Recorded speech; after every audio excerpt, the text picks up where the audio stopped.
చూడండి శ్రావణ్ గారు, నాకు పెళ్ళని మీకు కళ్ళు కనిపియలేదా? అక్కడ ఏం చెప్తున్నారు ప్రవీణ్ గారు, నాకు అన్‌మ్యారీడే అని చెప్తున్నారు. కుంకుమ పెట్టుకున్నాను. నాకు పెళ్లి వదిలేసి నేను ఫ్యామిలీ వదిలేసి గాలికొదిలేసి వెళ్ళిపోతానా? ఏం మాట్లాడుతున్నారు మీరు? ఎవరైనా అలా చేస్తున్నారా? మన చేసి చీల్చి ఉప్పు, కారం ఏస్తారు. అర్థమైతుందా? కొంచెం మంచిగా మాట్లాడండి.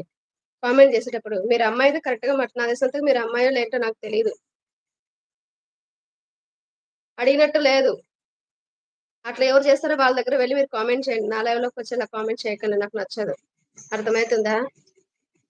జాబ్ చేసే వాటిల్లో చోట 100 మంది మాట్లాడుతుంటారు. అందరూ పెళ్లి చేసుకుంటారా?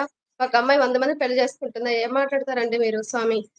ఇంకా ఏ కాలంలో ఉన్నారు? మంచిగా మాట్లాడుతుంటే కూడా మీరేదో వల్గర్‌గా మాట్లాడుతున్నారు. ఇంకా చెప్పండి అమ్మాయిలతో మాట్లాడుతుంటే అమ్మాయిని పెళ్లి చేసుకుంటారా అని చెప్పండి.